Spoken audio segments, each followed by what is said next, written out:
If instead of putting a reactor above ground, you put it in a borehole a mile underground, you can actually not only increase the safety of the nuclear reactor, but you can save about 80% of the cost. You're listening to the Business for Good podcast, the show where you'll hear inspirational stories about companies making money by solving some of the world's most pressing problems. I'm your host, Paul Shapiro, and I'm glad you've joined us.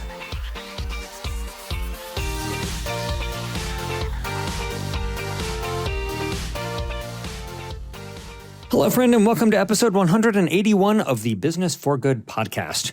What if the future of clean energy is not on rooftops or wind farms, but rather is a mile underground?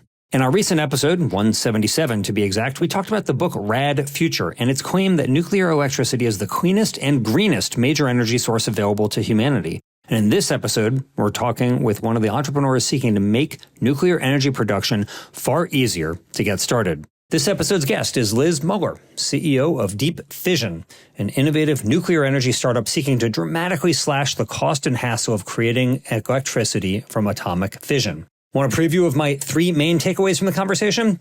Well, in short, first, Liz's company plans to put conventional nuclear reactors a mile beneath the earth, using rock, gravity, and groundwater to do what massive concrete domes do today, only much cheaper and safer. Second, this is not experimental nuclear. No new fuel, no sci-fi physics, just proven reactor technology combined in a radically new way that could cut nuclear costs by as much as 80%. And finally, my third main takeaway, if Liz is right, underground nuclear could deliver the clean, always-on power our AI-driven world desperately needs, while sidestepping many of the fears that have stalled nuclear for decades. This is one of those episodes that makes you rethink, really, what is possible. So let's go deep with Liz of Deep Fission, and she can tell you all about it. Liz, welcome back to the Business for Good podcast. Thanks so much, Paul. Happy to be here. You know, there are very few people who are in the venerable, the esteemed, the prestigious position that you are to be on this show, not just once, but two separate times. Admittedly, sadly separated by 5 years and with a new company this time. But congratulations on making it. I'm sure this is one of the apex moments of your life. Absolutely. Very excited. Okay. For those who don't remember, 5 years ago, long ago on episode 40, you were on this show representing your company, Deep Isolation, where you were talking not about producing nuclear electricity, but rather you were talking about storing nuclear waste deep, deep, deep into the earth where it could be safe for millions and millions of years, but yet still be retrievable.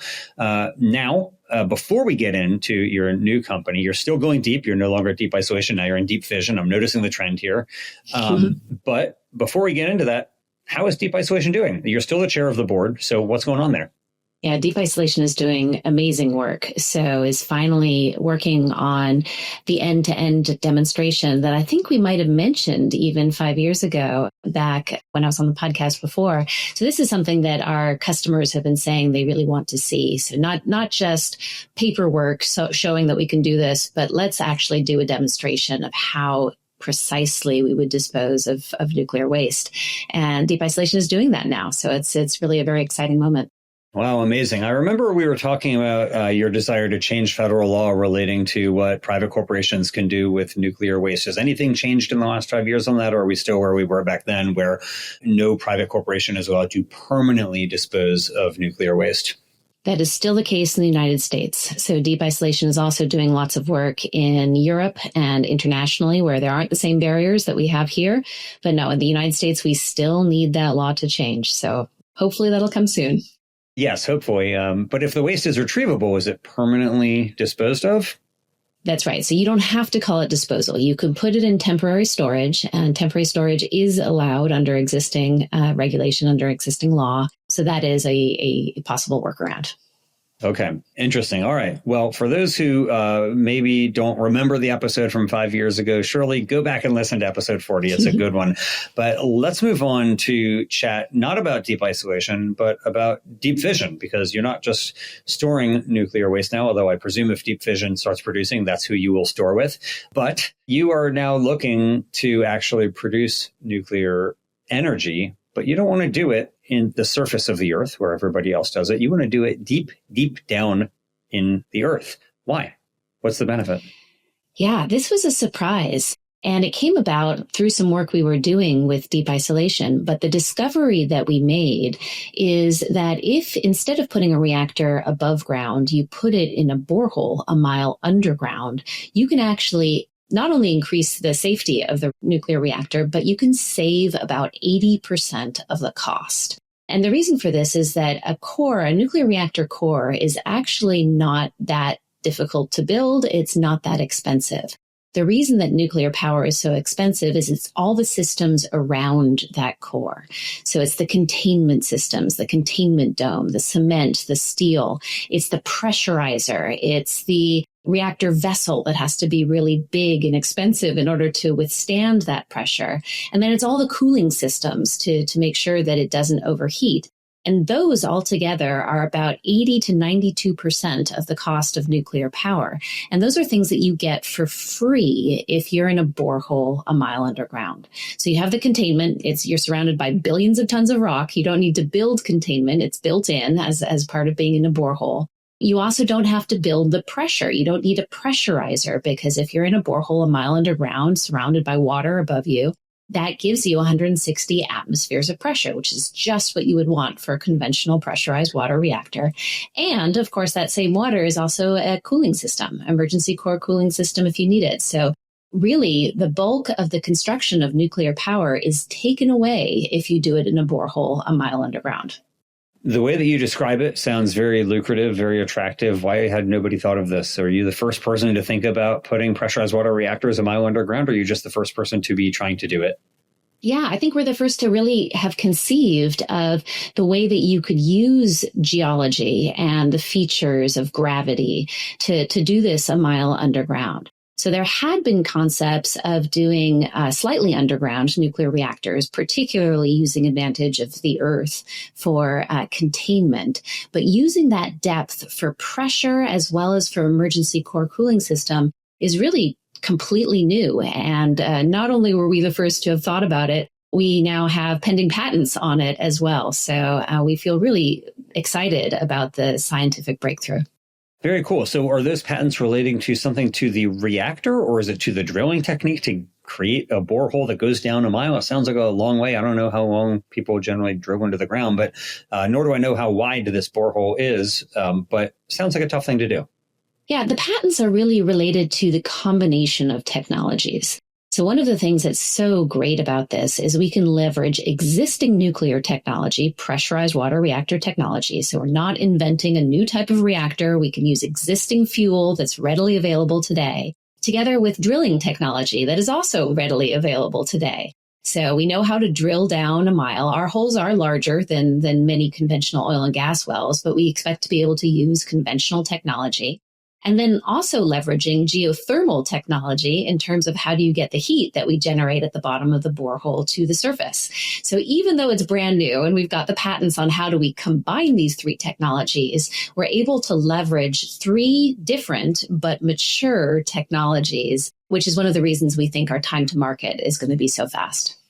Okay, so you mentioned these are wider holes. I'm trying to think about putting a nuclear power plant a mile underground. I would imagine in my mind that's a very wide hole needed, but I'm imagining that it's far less wide than I would conceive of. So how wide is this hole that you're drilling down?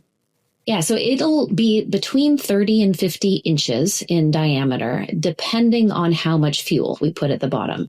So we're thinking of 4 fuel assemblies would be our initial pilot reactor. That's in about a 30-inch borehole, though we would really like to move to 9 fuel assemblies, which would be in a borehole that's probably going to be closer to 45 to 50 inches in diameter. How do you do anything? If something goes wrong, you need to refuel, like you're a mile underground, what happens? I mean, 30 inches doesn't sound that wide, but I would imagine it's not so easy to make modifications once you have an actual nuclear reactor down there. Are you bringing it back up to the surface for maintenance and repairs? Like, what actually is happening? Yeah. So one of the beautiful things is that if anything happens to the reactor when it's in a borehole a mile underground, it's going to have very limited ability to impact humans or the environment. So you're looking at an economic loss, not a safety impact, not an environmental impact. And so our expectation is if something were to go wrong, we would replace the reactor. We wouldn't try and pull it back up again because then you'd have to deal with risk of exposure, nuclear waste, et cetera, but rather lower a new one in on top and keep producing electricity. Reactors will typically only last between 2 and 7 years, depending again on the size of the reactor. And so we are expecting to replace it every 2 to 7 years anyway. And so this would just be an acceleration of the replacement rate if anything were to go wrong. Okay, so when you say put another reactor on top of it, I presume you're going to put cement on top of the old one first, or like are they literally touching the deficient one or the old one or the new one? They're just literally sitting on top of each other? Yeah, we'll seal it off. So you keep the first one at the bottom of the borehole, seal it off, put another one on top, then add a seal. And you can keep doing this. If you're replacing it every 7 years, you can have, 50 to 100 years worth of reactors in a borehole and just keep going until the end of the life of the borehole. For people who've never seen a nuclear reactor, how big is this? Are we talking the size of a football, a basketball, a desk? Like how big is this? Yeah, so it's about 2 feet in diameter, approximately, and about 20 feet long. So it's a very long but fairly skinny nuclear reactor, sized exactly what you would expect and what you would want to go down a very long and narrow borehole. Okay, interesting. So tall and thin, it's going down in this borehole. Are you able to find existing boreholes, or do you have to drill the borehole yourself? So we think we would prefer to drill our own boreholes. We're going to want to have a level of understanding of the borehole that you may not have for an oil and gas borehole. And we don't want it to be a borehole that might potentially produce oil or gas. So we expect to be drilling these holes near our customers. So there's a good degree of flexibility in terms of geography and where we want to put them. So rather than looking for specific rock types, we will say, okay, well, who needs a nuclear reactor? We can drill this right near your existing site and supply power 24/7. And your customers there being like data centers or like a power generation plant where you're just going to drill next to them and produce the heat for them that way? Yeah, so it could be both. Certainly our initial customers, the ones that are the most eager to move forward and to move forward quickly, are likely to be data centers, but also industrial parks and other industrial uses. Okay. So Liz, let's talk about you now for a second. We've talked about this technology. It certainly seems very intriguing, very encouraging. I'm into this. But what about you? You're not a nuclear physicist. You didn't start out life probably thinking that you were going to be building nuclear reactors, let alone toward, near Hades down in the bottom of the earth. You're an environmentalist, right? You started your life really as somebody who wanted to make a difference for the environment, who got religion on nuclear energy. And let me be clear. We recently had the nuclear influencer and author Isabel Bomecki on the show, and she believes that we should not call it nuclear energy. She thinks we should call it nuclear electricity because she thinks that is more comprehensible to people about what it's actually providing. But either way, you were an environmentalist, and there are a lot of environmentalists who hate nuclear, who lobby against nuclear, from Sierra Club to Greenpeace. Yet as an environmentalist, you said, actually, no, nuclear is what we need if we want to solve so many of the environmental problems that we're facing. Why? What happened? Yeah, nuclear is really the only hope that I see of doing something big and significant when it comes to climate change. There's many other reasons too. We talk about energy security. We talk about energy density. We talk about something that's reliable and secure and always on and always available. You can talk about energy poverty, increase access to electricity. And nuclear is unique and remarkable in that it does all of those things. So I came at it initially from the environmentalist perspective and just a personal frustration that we're not doing more big things when it comes to stopping climate change. And nuclear is one of the biggest, if not the biggest, single thing we could do if we really wanted to address climate change. And the reasons that we're not doing it are the reasons that people give, vary a little bit depending on who you ask, but it's either the unsolved nuclear waste problem, which led directly to deep isolation, or it's just that nuclear is still too expensive, which is the problem that Deep Fission is addressing. But I think if you were to talk to these environmental groups that campaign against nuclear, they're not going to say they don't like it because it's too expensive. They're going to say they don't like it because of Chernobyl or 3 Mile Island or Fukushima, right? their argument is that they believe that this is environmentally dangerous to do. You're saying you think it's literally the only thing that we can do in order to address climate change. So what's your argument? Like, what is your actual argument as to why this is a better bet than, let's say, doing solar or wind or geothermal or hydro or any other type of non-fossil energy? Yeah, I'm a fan of all we can get, right? So I have nothing against solar and geothermal and wind. I think they all are necessary and important technologies, but we fundamentally need something that is secure and reliable and available 24/7, particularly if we're looking at data centers and AI. And the amount of growth that I think we are going to see over the next 10 to 20 years is going to be exceptional. I mean, truly never before seen this demand for electricity. And if we can do it in such a way that not only is it reliable, because that is a must, but it's also clean, then I think it can really be win-win for the planet and for economic development. You know, one of the things that I learned from reading Rad Future, Isabel Bemecki's book that I referenced earlier, is the land use issue, which I really did not comprehend before, or at least I didn't have an appreciation for it. And in agriculture, which is the space where I spend my professional life, it's very well known that raising animals for food uses up a lot of land and eating plants uses much less land. It wasn't so clear to me, though, until reading that book, just how much land solar panels take up compared to nuclear, right? So if you want to preserve land for, let's say, wild spaces, for wildlife to exist, solar panels need over 25 times more land to produce the same amount of energy as nuclear does. That in and of itself is a very, very compelling statistic. And then I was really blown away by looking at the issue of safety. And I have now done a pop quiz for several people in my life where I've asked them the following question. What do you think by human death toll is the worst energy production related accident ever? And every single one of them either said Chernobyl or 3 Mile Island. And I said to them, well, okay, 3 Mile Island killed 0 people, literally 0. Chernobyl, it probably killed about 100 people. And even in Fukushima, while it was in the low thousands, those were not really from the accident, more from the evacuation going wrong. And then if you look at what happened in Banqiao in China in the 1970s, which was a hydropower accident that killed nearly 250,000 people. So it's like you have this one hydro accident that kills almost 250,000 people, which is, of course, orders of magnitude greater than all nuclear accidents in all human history combined. And yet, you don't see environmental groups campaigning to ban hydro, right? Like, you see them banning nuclear. What do you think is the reason? Like, knowing those facts, what do you think is the actual motivation for the environmental groups who are crusading against nuclear and trying to make it harder to build new nuclear plants? Yeah, I mean, great question. Nuclear power is the safest source of electricity we have today, period, right? No contest. But that's not the perception that it has. And so there's still this perception, which of course states from the real fear of nuclear weapons and the way that nuclear power developed. Initially, nuclear was being used for weapons development. And so there's this real emotional fear that many people have.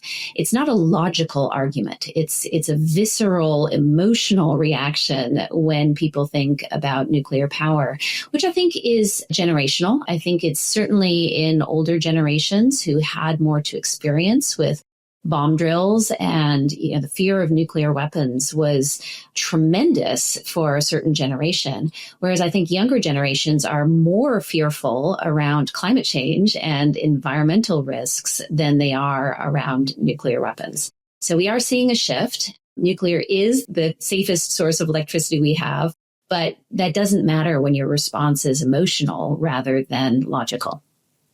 Okay, so let's say you have some of those skeptics, Liz, and they're thinking, okay, what's the worst case scenario? You're going to put this pressurized water reactor a mile underground. What is the worst case scenario? Like, how do you prove containment, groundwater protection to regulators and the host communities? They're saying, oh, we don't want our groundwater to be contaminated by some accident from this startup that didn't know what it was doing. What do you say to them?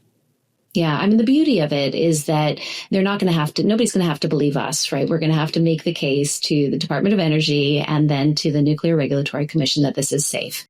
We feel really good about our ability to make that argument because, as I mentioned earlier, it's hard to come up with any scenario in which there's going to be an impact on people or the environment. So the water table issue is a fairly straightforward one. The oil and gas industry knows how to protect the water table, and they have really nasty stuff coming out of their borehole. So ours, in contrast, is going to be clean water that is coming out of our borehole. So there's really significantly less risk to impact anything, be it on the surface or in the water table, than compared to other technologies, which are already very safely used today. We've tried to come up with a scenario in which, what is the worst case scenario? And is there a scenario in which this would impact the surface? And it's very hard to come up with one. It requires losing all of the water in the entire borehole, miles worth of water in a very, very short amount of time. Hard to imagine that could possibly happen. And even if that does happen, the impact on humans and the environment is going to be very, very low. There are a subset of people who may know logically that nuclear technology is the safest technology we have today, but there's also a subset of people who feel that getting it off the surface and putting it a mile underground where it can't potentially dribble down into the water table, where it's nowhere near humans or the environment, is even safer than this already fantastically safe solution that we have today. Okay. So let's talk, Liz, about the future, right? I read that you intend to be producing power into a grid or for your customers by 2029. Is that accurate? So that is accurate, and it may be accelerated. So we're really excited that we are now participating in the Department of Energy pilot program to build our first reactor in 2026. So prior to participation in that program, we didn't really see a path to commercially producing electricity until 2029. But now, depending on how we transition from this pilot program to commercial development, it could be that we could be commercially operational as early as 2027 or 2028. Exciting. Oh, really exciting. We're essentially in 2026 already, so maybe we're only a year or two out. That would be amazing. You've announced, Liz, about 12 and a half gigawatt hours, right, of LOIs that you've signed, of letters of intent that you've already signed with data centers. Is that accurate? 12 and a half gigawatts, yes. Excuse me, gigawatts. I'm sorry. Yeah. Yes, thank you for the correction. Yeah, so you've announced 12 and a half gigawatts. For those who are maybe energy illiterate, how much is that to power how many homes, or what is 12.5 gigawatts? So 1 gigawatt is about what a small city would use. So a city about the size of San Francisco, for example. I like that San Francisco is a small city for you. Okay, got it. All right. Small city. Well, it's a large city, but smaller than New York, smaller than Chicago, smaller than some others. It's a remarkable amount of power, and yet we're talking about data centers. Already, we're seeing data centers that are using half a gigawatt to a gigawatt of power. And as we start looking to the future, people are talking about data centers, AI data centers in particular, that would be multiple gigawatts of electricity. So we're moving into a new realm of never seen before in terms of the demand that we're seeing for reliable electricity. Incredible. All right. So what is needed to go from the letter of intent that you already have to actually committing to offtakes? And what are the milestones that you need in order to convert that? Like, if there's somebody out there thinking, is this a good investment or not? Where are you? You have letters of intent. That's great. But how does that get converted into actual contractual offtake agreements? Yeah, I think the biggest step is going to be building our first reactor. So we are participating in the Reactor pilot program. We are going to be building our first reactor in 2026. I expect that many customers out there, customers and potential customers, are waiting to see that pilot project completed before they're ready to sign power purchase agreements. At that location, we expect to then develop our first commercial project. So it will be the pilot program, but it's also going to be a commercial development opportunity where we need to get regulated by the Nuclear Regulatory Commission at that stage. And we expect to build it out within about a year of the pilot program, year to two, I'll say, depending on the authorization or the regulatory pathway there. That's another big milestone. So the first one is we'll have a pilot, but the pilot is not going to be producing commercial electricity. It's just going to be going critical, showing that this reactor does in fact work. Then we need to transition it to commercial generation of electricity. And I will include in that one showing that we can produce it at the price point that we expect we can. So Deep Fission expects to be profitable from the first of a kind. So we expect to be able to generate electricity that is no more expensive than what everyone else would pay for reliable, secure electricity. And I think once we've proven that out, then we're going to see a tremendous amount of demand from many, many different types of customers in the US and around the world. Yeah, well, that's exciting. That's exciting to think about. I certainly hope that it comes to fruition. How much capital do you actually need? What I read online is that you all have raised about $34 million from inception to present. Is that an accurate assessment of the capital raised so far for Deep Fission? Yeah, I think it's a little bit more than that, but you're about right ballpark. Okay, 34 million so far. What is needed to get to your first of a kind completion and setting the company off on the profitable pathway that you just referenced? So we are going to need to raise more in order to complete our first reactor. I'm thinking, let's talk about between 100 and 200 million total. Then from there, we'll have proven that our reactor works, and we are going to be looking at commercially developing our reactor. Those reactors will have a strong return on investment. So we expect at that point to be able to potentially move into not just equity financing, but also project financing for our projects. So we don't expect that as a company, we're going to need to raise a lot more money. We're going to need to raise, 100 million, 200 million, something on that order, but certainly not to compare with certain other nuclear companies that need to raise billions of dollars. We're solidly in the hundreds of millions, which is still a lot of money. Don't get me wrong, but not compared to other nuclear. You have to anchor and let them know that's that right. the fusion folks need billions. You need mere hundreds of millions. That's it. Yeah. Well, even the other fission people need billions. And so I think we're quite remarkable in that we are relatively low capital cost development in the nuclear fission space. I hope that turns out to be true.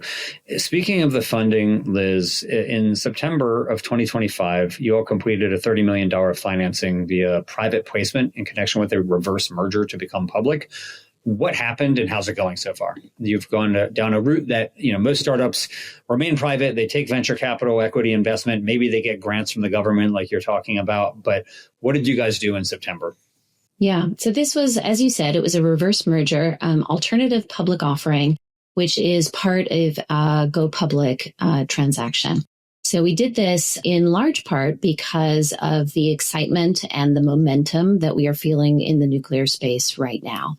We want to be able to build our reactor in 2026, and we want to be able to build our commercial reactor very soon after that. That means moving off of the typical, raise a round of venture capital, wait a year, 18 months, then raise another round that is marginally larger. This is a different era of funding. It's a different scale of funding that we need and are going to continue to need. And I was familiar with this go public process, which is different from a SPAC in a couple of important ways. Most interestingly, it reduces some of the significant risk that you have on people transaction not going through. You're not knowing exactly how much money you're going to get. With the alternative public offering, we knew exactly what we were going to get and how much of the company we were giving up in order to get it. So it was a very transparent, straightforward process that we know will enable us to get the work done.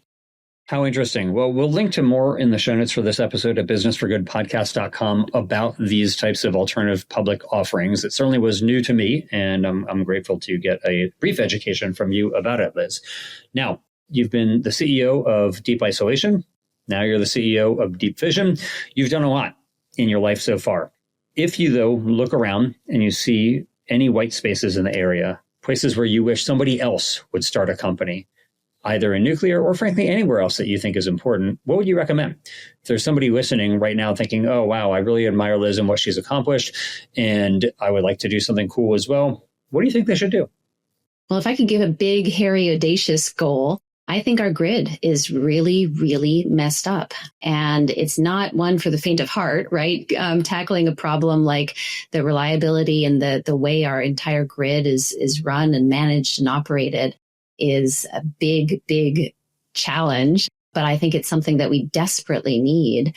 And so that would be an area where I would love to see someone go out and tackle that. Grid innovation. Okay. Sounds pretty cool. Anything else? Or is that your one suggestion for companies that you hope somebody will start? I'll stop there from now. But okay, yeah, right. So much innovation is so exciting. Okay. Very good. Grid innovation is what Liz wants you to do. Finally, Liz, you have done a lot. You've seen a lot. Surely there must have been some resources that were helpful for you in your journey with these two companies so far. Is there anything you'd recommend that's been useful for you that somebody else should check out? Yeah, I mean, there's a lot of resources. I'll mention a book because I was just talking about the grid. So one of my favorites on that subject is a book called Shorting the Grid by Meredith Angwin. Highly recommend that. It was a real eye-opener for me in terms of how our grid functions and doesn't function.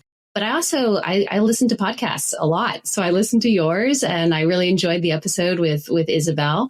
And I also like Fire to Fission, which is focused on nuclear, but from an oil and gas drilling perspective. So really interesting work there. I also listen to World Nuclear News podcast and just about any other nuclear podcast that's out there. Very good. Wow. I started listening recently to Decouple, the nuclear podcast. I don't know if you're a fan of Decouple, but I had not listened to it until recently, and I enjoyed it. But I haven't consumed any of these other ones to which you're referring. And so we'll include those in the show notes for this episode at businessforgoodpodcast.com as well. But I love that Fire to Fission. That is really a cool description of moving from burning fossil fuels to harnessing the power of the atom in order to fuel our civilization. So may we quickly transition from fire to fission. And I will very much look forward to hopefully one day giving an AI prompt and getting a response with the knowledge that it was your electricity from a 1 mile deep pressurized water reactor fueling that response that I'm getting to my query from ChatGPT or whatever else I'm using at that point. I look forward to it, Paul. And maybe when that happens, I'll come back for a third time on your podcast. Wow, a three-peat. You're going to become the Tom Brady of Business for Good here. We'll see. But Liz, it's really wonderful to get to talk with you again. Thank you for all you're doing. Congratulations on the success that you've had so far. And I will certainly be rooting for more of it.